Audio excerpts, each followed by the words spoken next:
We got leg day with this guy over here who's 20 minutes late to his own party. What's up, buddy? Man, good.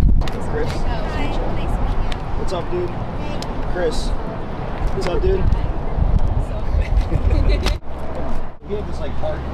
All right, so I'm grabbing some Calibrate. So I take a scoop of this pre-workout. I'm gonna take another scoop of this for my intra workout.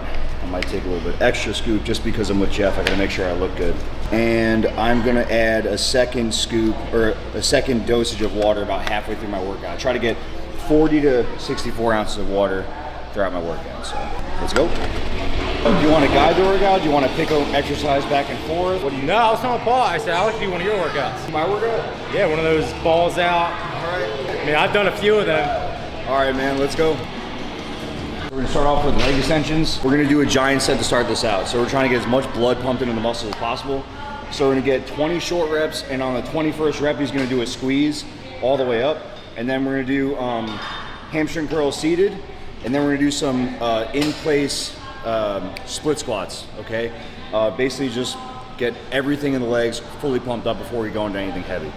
So it's gonna be hard. So 20 reps, right, we're gonna do? So and then the 21st rep. And we're supersetting? Yep, so roll right into the hamstring curls. With the hamstring curls, I do all full range of motion on those until the end, and then I might just throw a couple of partials in at the end.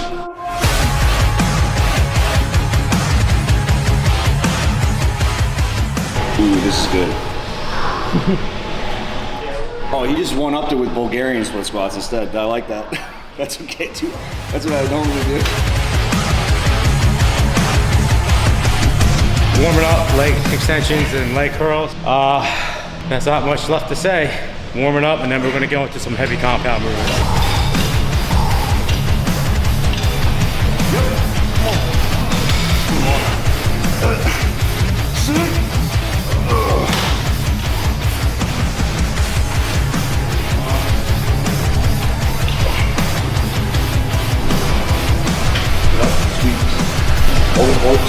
Squeeze.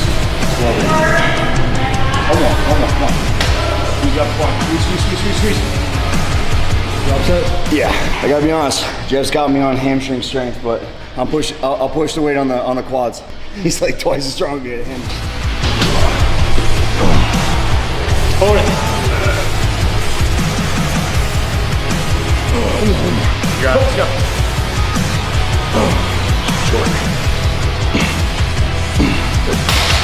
Come on. Next exercise update. All right, so we got leg press right here. This is an old-fashioned leg press, so there's nothing there to assist you. It's literally just the plate and a track. That's it. So if we go up to like 8 plates, that'd be like the same as doing like 16 on one of those big leg presses you see at the big box gyms. Which I cannot do anymore. So I'm gonna work on just going deep. So did you put your foot on the bottom or right across? Like this one, I usually put it right across. My toes were like, yeah, right there, yeah. All right, so I'm going super deep. Using my hamstring to pull my knee in.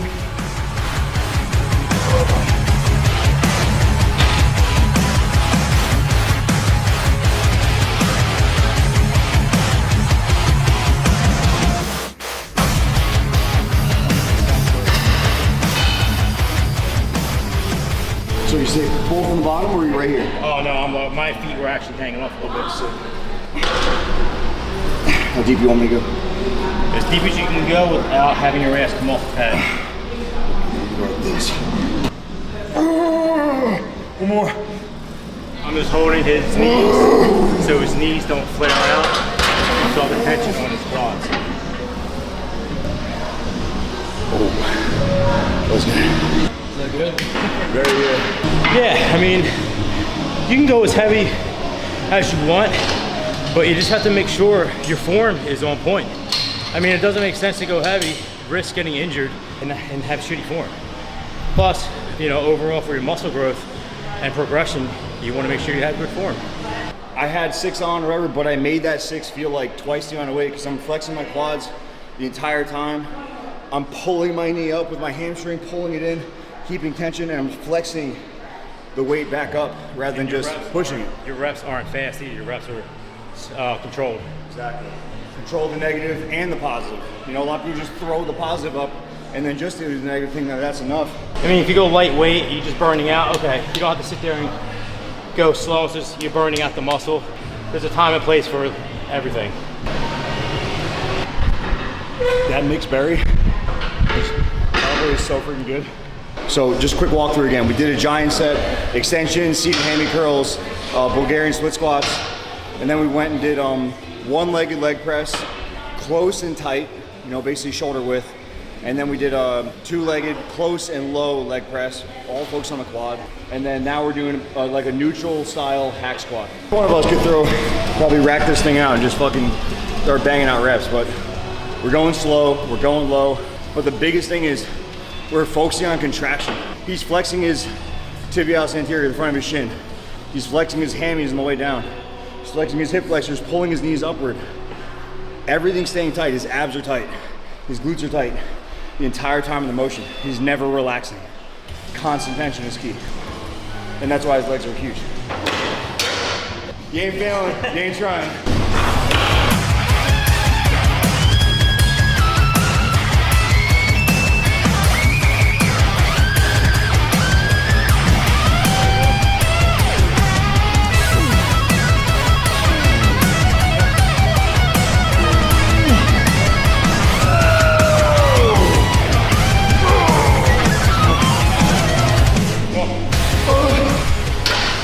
I felt like I got heavier at some point.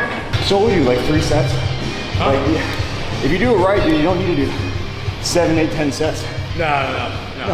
It's That's like, why when people see, like, if I push my workouts, oh, you only did 3 or 4 sets. I'm like, well, after the first exercise, it's like, you're already warmed up, so I'm not gonna start with, 60% below my max. Yeah. You're gonna start at least halfway there already. yeah. We did not go crazy heavy, okay? I know Jeff is a strong dude.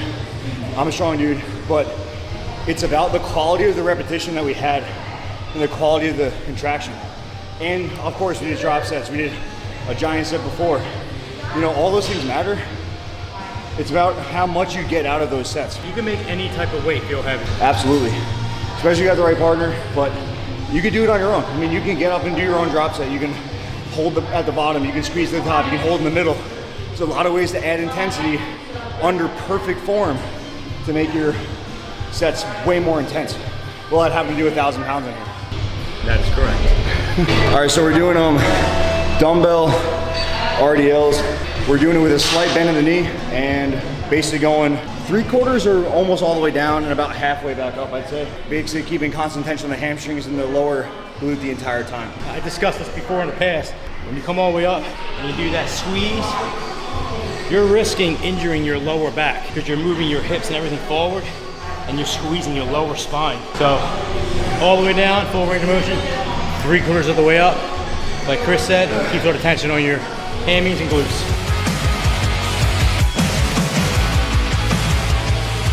Watch Jeff very closely. He goes deep, he's stretching. He's got his hamstrings in nice stretch right there. He's got a little bit of bend in his knee, but he's keeping tension on his hamstrings and his glutes the entire time. He's not arching his back too much. There's always tension on the hammies and the glutes. We're finishing off with calves.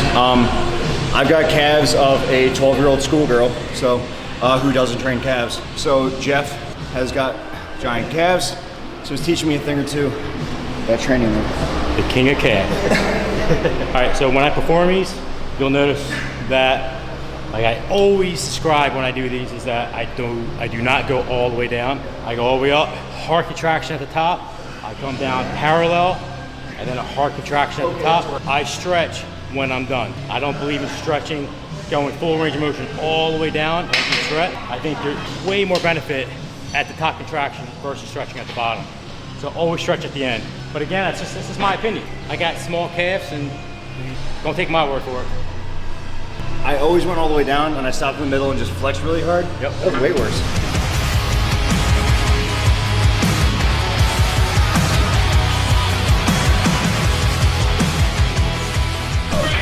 I couldn't move at all. I'm like, am I even repping this anymore? I thought I was repping, but I looked down and my feet weren't moving anymore. I was like, oh, never mind. Do you normally just do one exercise or do you do multiple? No, I usually do those and I'll do either like a machine, like where I'm sitting. Like a press? And yeah, even the hack squat over there, you can do them on there. Last exercise of leg day today is we're on the hack squat machine. We're doing just regular calf raises. I know that I don't have that good at calves, but one thing I will say is the calf doesn't press the toes down, it lifts the heel up. So we're gonna go basically till the foot is, flat-footed, yep. And we're gonna focus on lifting that heel up and squeezing as hard as we can. Yeah, it's all about the contraction at the top of the movement.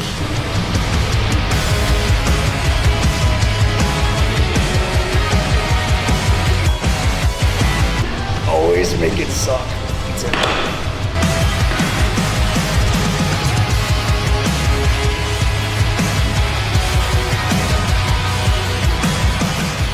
I always press off with my big toe. That way it helps hit the overall calf. And then other times I like to take my feet and turn my toes outward because I believe some angles do work.